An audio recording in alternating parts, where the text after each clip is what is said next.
What's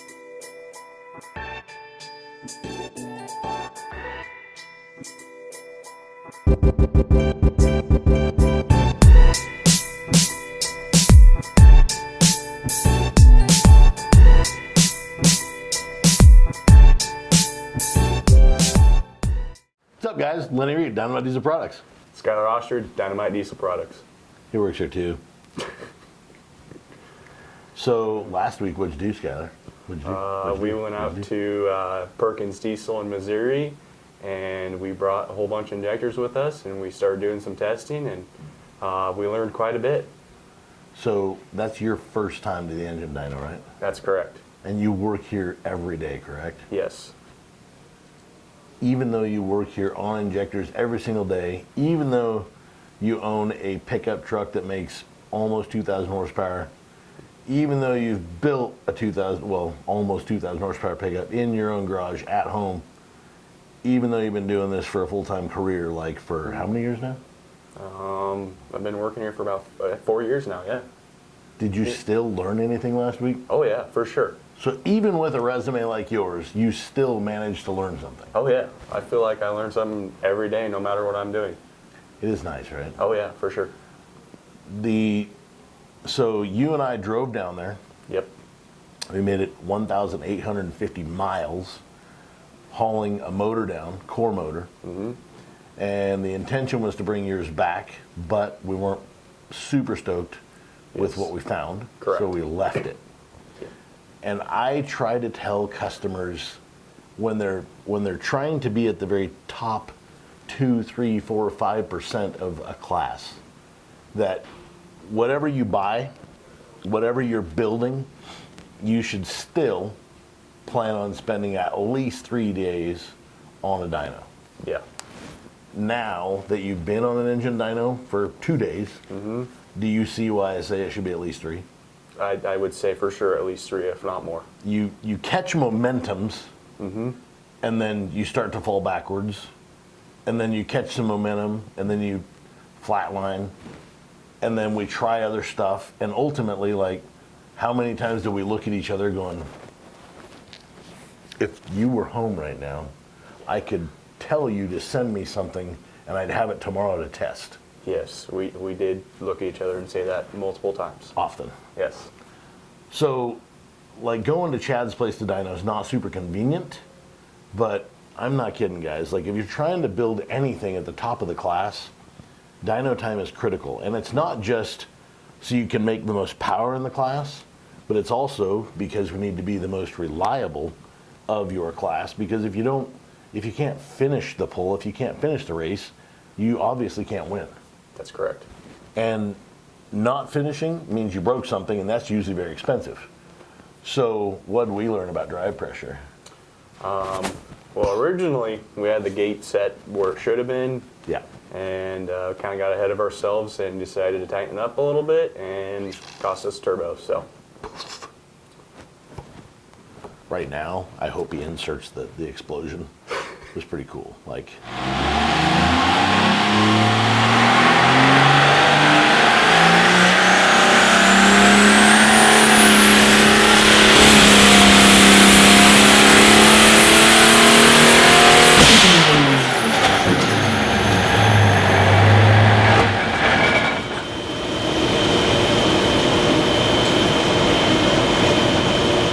I come walking around the corner.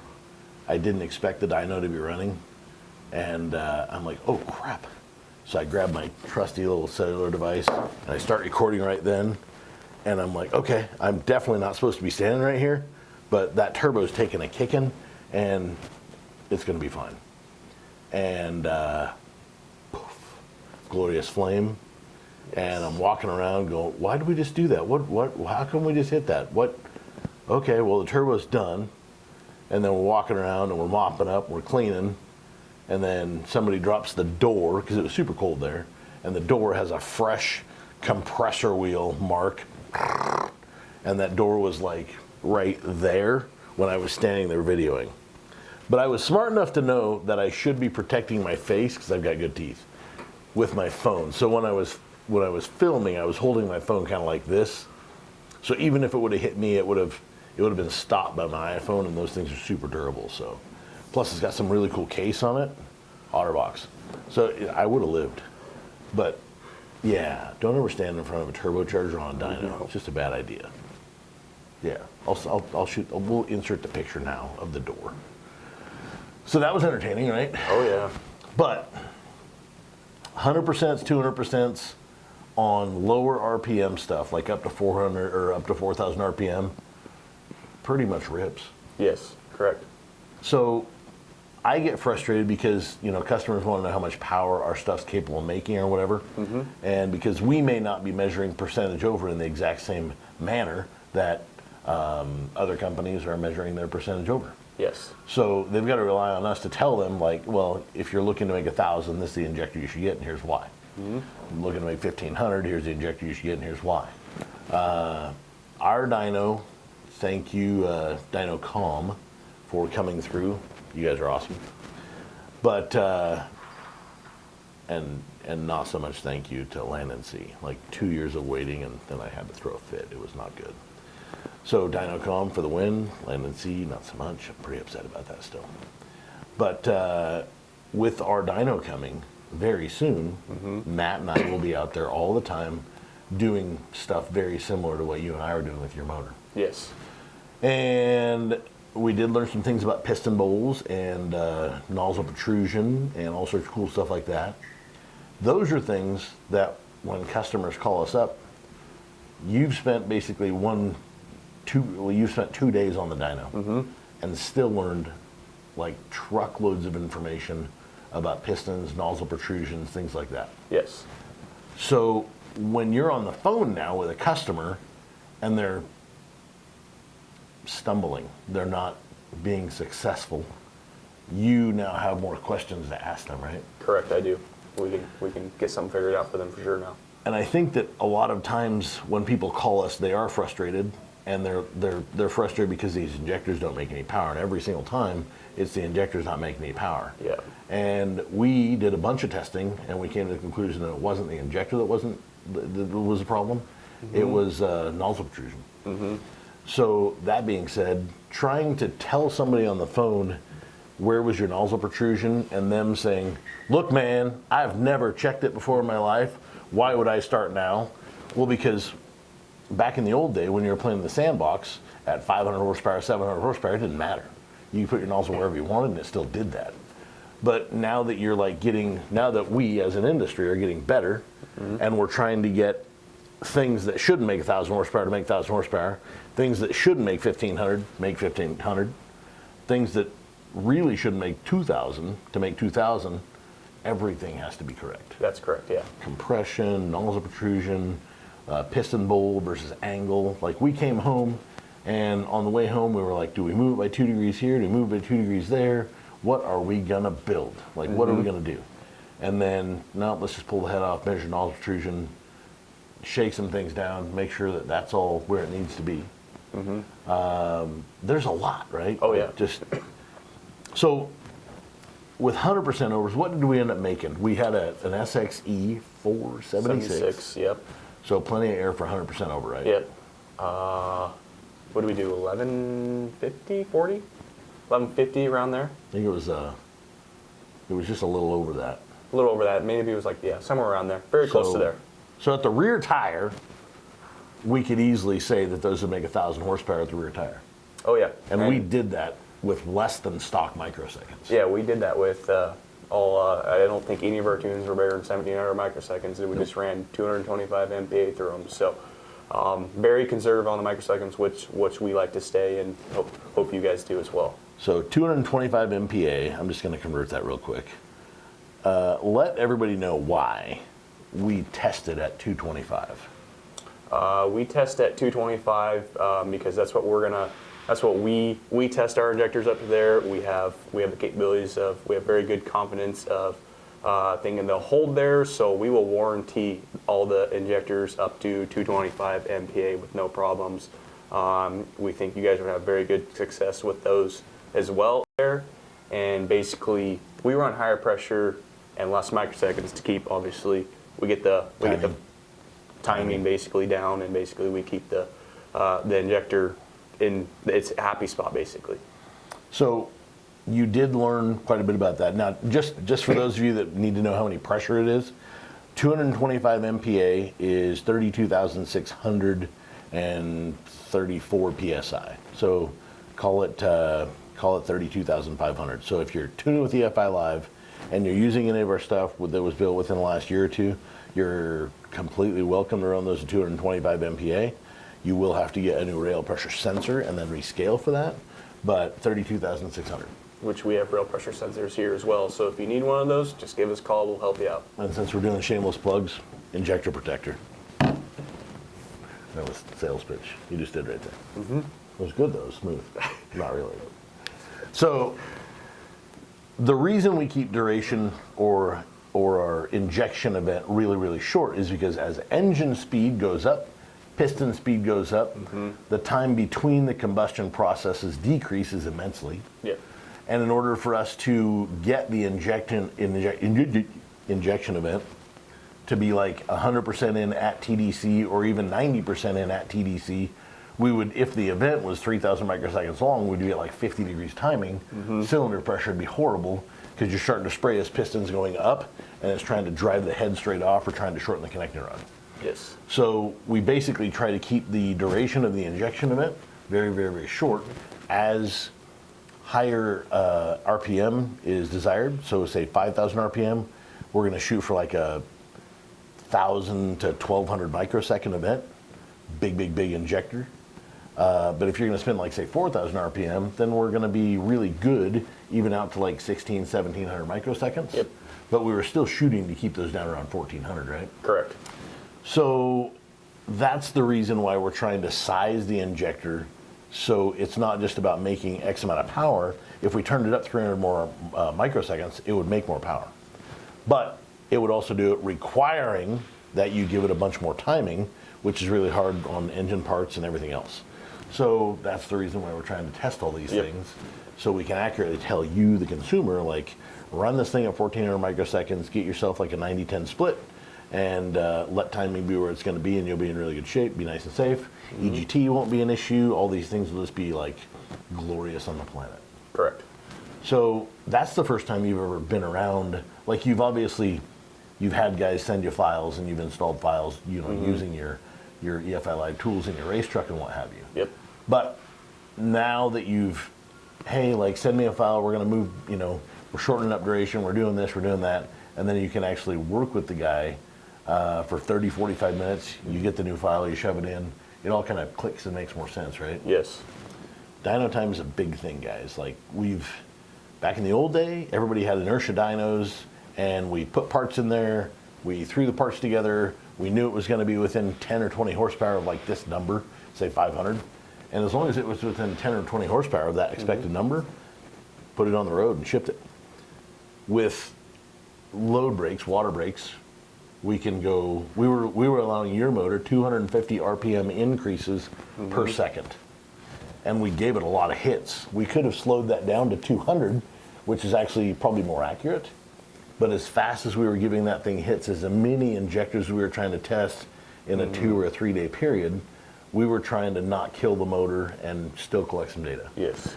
So when we get our hub dyno, Dyno.com, we're going to be able to set that for like a 200 or a 250 RPM rise of RPM per second as well.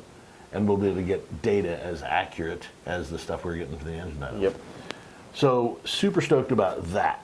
Super stoked that it's going to be here within a couple months, and Matt and I can go out there and start collecting all that stuff and start working on just other projects that we need to get done for this company as well.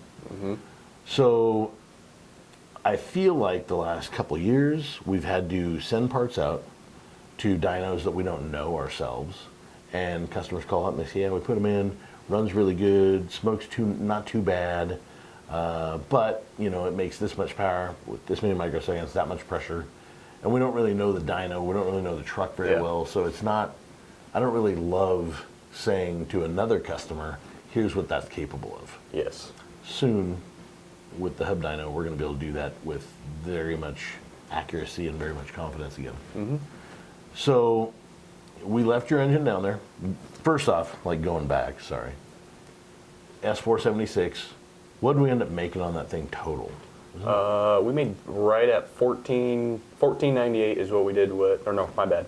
That's 476. Getting ahead of myself here. Little guy. We did He was like 1,200, right?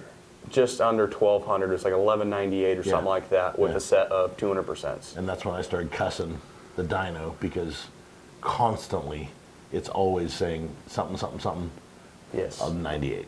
Yep. 2,498 horsepower. I'm like, no! Like 1.5 more horsepower and I would have made 2,500, but no. Yeah. Instead, I'm still at 2,400. So you gotta, I hate 98s. 98s and 99s are the worst. But yeah, so that thing, if you look at a BorgWarner catalog, says that thing's good for about 120 pounds of air per minute. Yep. And although you would never see a 476 at the rear tire make 1,200 horsepower, but we were measuring at the flywheel. Correct. And we saw that thing use all of the 120 pounds per minute. Yes, we did. So compressor maps do what they're supposed to do as long as you're paying attention. Yep. So we ran out of turbocharger even at 200% overs, right? Yes, 200% over. We ran out of air. 225 MPA. It was a really short hit. I want to say it was like down around 1,000 or maybe 1,100. Somewhere around there, yep. And we ran out of turbocharger. Yes. So 200% overs are really a lot bigger than I would have expected. Yeah. And the 300s and the 400s ran miserable on that turbocharger. Yes. So I know that there's a lot of guys that really want to buy 300 and 400% over injectors and then tune it down. You get to a point where the duration of the injection of it is like 800 or lower to try and tune it down, and it doesn't work right. So we're giving you guys good information so you can optimize the power based off our own experiences. If we build you something that's too small, we can always make it a little bit bigger. But if you purchase something that's too big, you need to sell that to somebody with bigger air, or you need to end up turning that back into something that's smaller, and that's not always easy. Sometimes you have to throw away the nozzles and or internal parts in the injector. So then you just wasted a full set of injectors because you wanted a big set of injectors when you didn't need a big set of injectors. That was kind of impressive, right? Yeah. Did you think that you would ever see a 300 or a 400% over run worse than a 200%? No, honestly, I didn't. I mean, you'd think they'd run better, but obviously, once again, going back to microseconds and pressure and not needing that much, there's clearly a happy spot for where we need to be in applications of what we're running. Yep. Everything has a sweet spot. You can Yes. overkill anything. Right? Oh, yeah. So it's good information to learn that.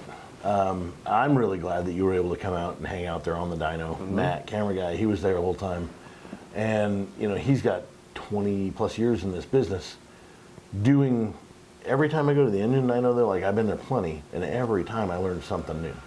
You know, sometimes it's just about wiring harnesses. Sometimes it's about whatever. Turbocharger limits. We know that 88 millimeter Borg with the, what was that, 110 housing? Had a 115 housing on it. 115 housing at 71, 72 pounds of drive. It's like 71 pounds of drive. Hopped. Yeah.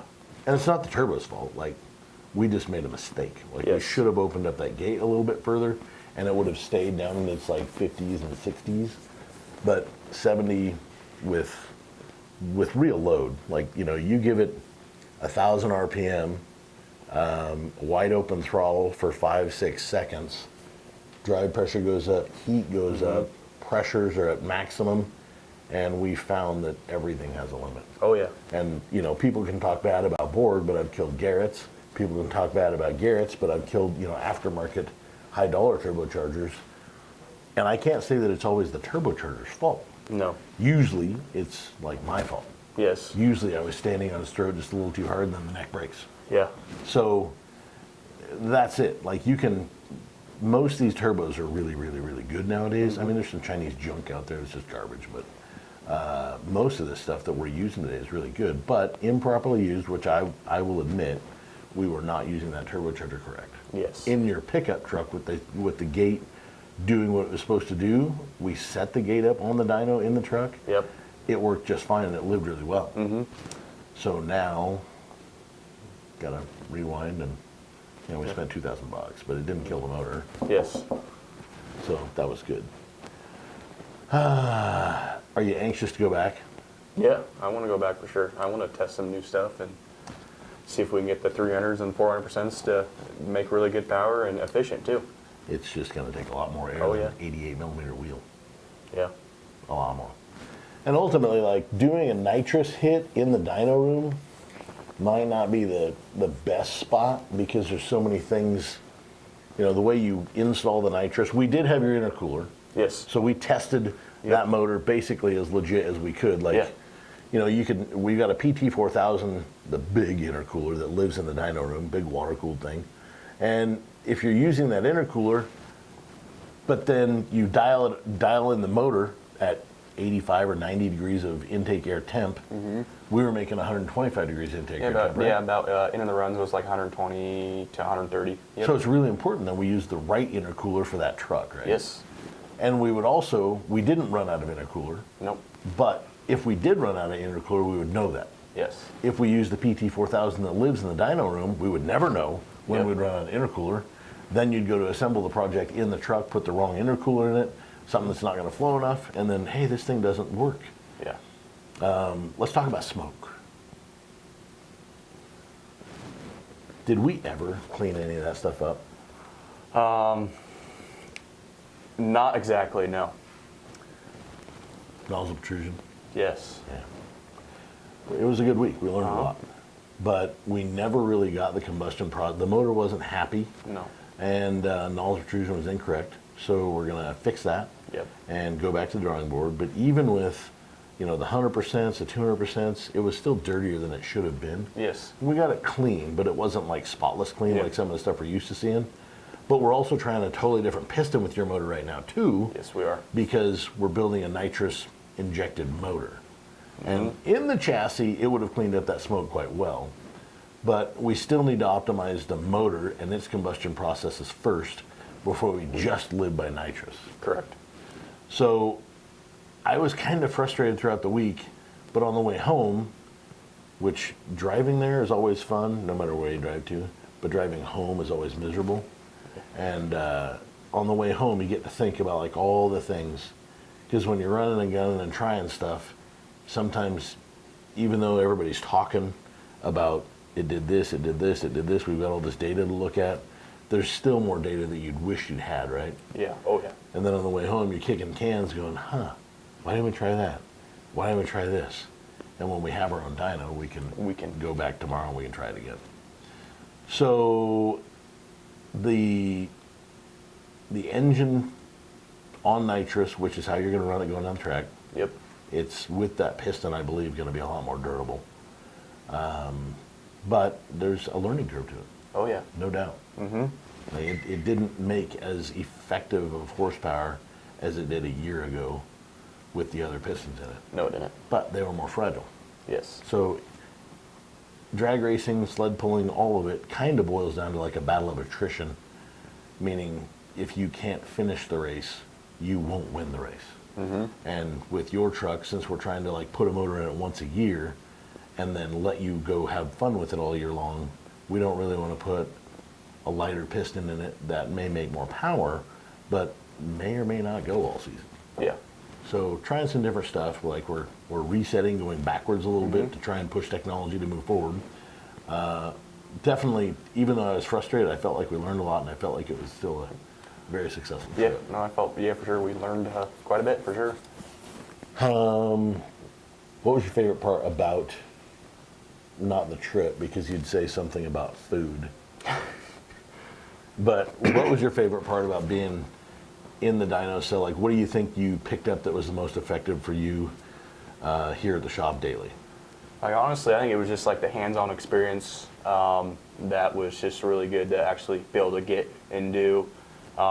We struggled, I think it was the first day, we put a set of 200% over, retorqued the head, did all that stuff, and we made a mistake. We put the injectors in, put them in, we had a little misfire, like white smoke come out, exhaust, we're like, man, it's got to be an injector issue. Once again, we're blaming ourselves. Because you guys blame us. You guys call and tell us. Yeah, so we're blaming ourselves here. So we put another set of injectors in, doing the exact same thing. I'm like, I look at Lonnie, I'm like, there's no way I messed up 2 sets of injectors. And I'm like, yeah, you did. And he's like, yeah, you did. I'm like, so I'm sitting there doubting myself, and then Chad's there. He's like, you know what? Check valve lash. Valves were just a little bit too tight. Put valve lash back to where it needed to be. Started up, ran perfect. Put 200% in, ran perfect. So it's not always the injectors. Go back, check your work, especially when you're doing a whole bunch of things at once. Well, we were doing. It was a brand new motor, so it had fresh firings in it. Yep. And we get the motor warm, the firing gets soft, we pull the head studs, the head comes down just a little bit further, all the valves get a little bit tighter, and we had one that was just a little bit too snug. Yes. And it wasn't real snug, it was just enough. Just enough, yeah. Yeah. So, I mean, that was a very good experience because now it ran perfect, and then it ran like poop. And then it ran like poop with another set of injectors. Yeah. And then you adjust the valve lash and everything, the planets align again and life's good. So definitely a good experience. Yeah. And for you to help people like on the phones, definitely going to be something that you ask for them, right? Like I'm constantly telling people to check compression. And I hate hearing if it's within, like, did you do this? Yes. Where's it at? It's within spec. That means you're lying. What's spec? Well, I don't know. My mechanic did it. Nobody did it. If you've got a motor that makes, on my compression gauge, nothing really ever makes, well, nothing really makes more than 400. Like 390, 380, 400 is a really good motor. You get down to 360 and it's still going to run really well, but 360 to 400 is a big deviation. So if you're doing a compression check at home and you got, your gauge is different than mine. So let's just say that all of your cylinders are 400 minus 10 except for one. So now you've got some 390s, 400, 390, 400, 390, 400, a 360 in there or a 365. Rest assured, every morning that it's cold, that motor is going to have a little bit of white smoke. It's brand new. I don't care. Doesn't matter. It's got enough squeeze to make things happen when it's warm, but when it's cold, when you're 40 pounds low of 400, that thing's going to have white smoke at startup in the morning every single time. And that's the problem when I say like using my compression gauge, like I trust my gauge only because I've used it with so many different motors and I kind of know what to expect out of each one. But when people are trying to troubleshoot poor fuel economy, I mean, that could be like the improper spray angle. That could be camshaft that's just, it's too much camshaft. It could be that you've monkeyed with the pistons and changed combustion process of the pistons. You were thinking you were trying to hot rod something to make it better, but then you modified it and you made something else a lot worse. There's just many questions to ask when you're trying to help somebody troubleshoot stuff. And I'm not doing it to pick on those people. I'm doing it because at some point in time I've dealt with this before and I know that this will happen. There's just a lot of different things. And yeah, that 10%, if you've got a motor that's 10% soft on one hole that's brand spanking new, go drive it. Go drive it hard, get it good and hot. Maybe that cylinder hasn't broke in yet. Maybe it hasn't actually taken a seat. And maybe you'll get that thing after it gets good and hot. Maybe it'll come up to 380, 390, 400. But depending on who bored it, how they bored it, what their experience level is, if they got a new tool this last motor or they changed tools, went to a different brand, did anything different in the machine shop, and it's not seating the way that all the other motors you've ever bought from them, then you'll struggle with this one. And I've had that happen to me a few times. Machine shops are, they're using the same tools day in and day out, and then they finally wear it out, and they get a new tool, and it doesn't hone the way it used to hone, and all of a sudden I got the motor that didn't hone correctly. Man, you fight with those things to try and get them to take a seat. So troubleshooting for customers, for me, is never about a personal attack on the customer. It's let's ask all of the questions, give me all of the information. If you give me back good data, I can give you back good recommendations on what we can do. But just jumping on the internet and being like, oh, that guy's an idiot, like he's picking on me, he lied to me, blah, blah, blah, blah, blah. No, it's none of the above. I just know after a long time of doing this stuff, a lot of different things can go wrong in the old motor. You know, everybody claims that a Cummins is good for 400 or 500. 400, yep. Well, it would have been if you would have left it stock. But then you added 100% more horsepower. Is it really going to go a 500,000 miles still? No. You push remote start with your great big injectors, and it floods the crankcase out, and you're driving around like, oh, I'm going to change my oil every 5,000 or 6,000 miles when it's water. Yeah. It's not going to live like it used to. So you're trying to make a 1,000 horsepower daily driver live like it's stock. It idles like stock, that is all. The rest of it has been so modified it's never going to live 500,000 miles. Besides that, if you drive 1,000 horsepower for even 100,000 miles, you've spent a lot of money on drivetrain parts. Yeah. A lot. Yeah. Because 1,000 horsepower of real horsepower is hard on trannies, clutches, torque converters, tires. Drive lines. The court guy, the judge, like he usually gets tired of seeing you with 1,000 horsepower. Like there's a lot. There's a lot that goes into it. So I'm not a lawyer yet. Yeah. I feel like I could be sometime. I don't know about that. Yeah, you're probably right. I can't be. Yeah. Just not that guy. But anyways, I think that soon we should cut this video off because now we need to get back to the dyno. Yep. Get back to making more parts and testing more stuff. You got more stuff that you need to look at today and make sure that it's all still valid from when it left because we threw a pile of 225 MPa hits on all those parts. Oh yeah. Now, you have also done a bunch of flow charts for some guys like Derek Rose and some of the other like pullers, and you're running those things even harder than that, right? Yes.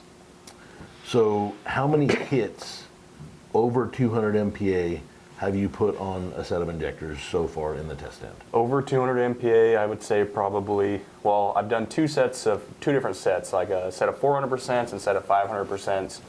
But between those two sets at over 200 MPa, I probably have 150, 200 hits on those injectors above 200 MPa. That's per set, right? Yeah. 150, 200 hits per set. Yeah, oh yeah. Like So I push these things. with our new seals, have you had a seal fail yet? With these new seals, I have not. So I've obviously pushed them up above 200 MPa, and then I take them back down to normally run it. Go through all the specs, VL, which is the big end flow, and then I obviously let it go into return, and then idles and all that stuff.